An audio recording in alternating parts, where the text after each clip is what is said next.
ग्रामस्थ तर असुरक्षित आहे, साई भक्त पण प्रचंड प्रमाणात असुरक्षित आहे. मी गुरुस्थानला 2 महिन्यापूर्वी पाकिटमार पकडला, तिथल्या पोलीस चौकात घेऊन गेलो, पोलीस चौकीमध्ये मंदिरातल्या. तो मला म्हणतो हे आमचं काम नाही, गावाच्या पोलीस स्टेशनला घेऊन जाय. मग तो कशाला तिथं सुरक्षाला? तो काय दगडा मातीची सुरक्षा करतोय का वेळांची ठेवायला तिथं? तो इथल्या पोलीस चौकीला अधिकार द्या गुन्हा नोंद करायचा. इथल्या पोलीस इथं पोलीस चौकी लावा, या द्वारकामाई समोर पोलीस चौकी लावा, 4 नंबर गेट समोर पोलीस चौकी लावा. जो साई भक्तांना लुटतो आणि मारहाण करतो, पैसे दिले नाही साई भक्तांनी, तक्रार केली तर दुकानदारांना मारहाण करतात ना, त्या पोलिसांनी तक्रार नोंदवून घ्या. किमान चॅप्टर केस करा, 10-15 त्याचे कागद काळे होऊ द्या, त्या दुकान मालकावर केस करा जो त्या पोरासाठी पुढे येतो त्यासाठी.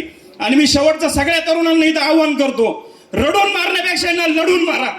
माझ्या आई बापाचं काय होईल, माझ्या पोरांचं काय होईल, जाऊ द्या. अरे कोण लक्षात ठेवत नाही, दावा झाला बुंदी खाऊन सगळे निघून जाता. अरे या भगवंता जेव्हा जाऊ ना मरून, एखाद्या मुलीला आपण वाचू, एखाद्या गरीबाला आपण वाचू ना, तो साईबाबा आपल्याला खूप मोठं स्थान देईल.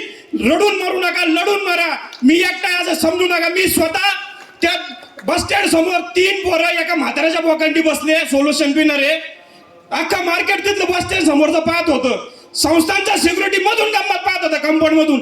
मी गेलो, त्याच्या पॅकेटात लाच घातली, त्या पोरांना हाकलून लावलं. आजूबाजू म्हणता भाऊ तुम्ही कशाला त्यांच्या नादी लागले? अरे जाऊ द्या, मारू द्या, काय होणार, या जीवाचं सोनं होईल. एखादा जीव वाचवला ना, हा बाबा मला खूप मोठा स्थान देईन असं विचार करा. घाबरू नका, मी एकटा असं मानू नका. हिंमत दाखवा आणि हिंमत दाखवल्याशिवाय काही होणार नाही. आणि इथं पोलीस चौक्या बसवा. जो साई भक्तांना लुटतो, या संस्थांच्या पोलीस चौकीला अधिकार द्या गुन्हे दाखल करण्याचे आणि त्यांना या ठिकाणी नियंत्रण ठेवायला हवा.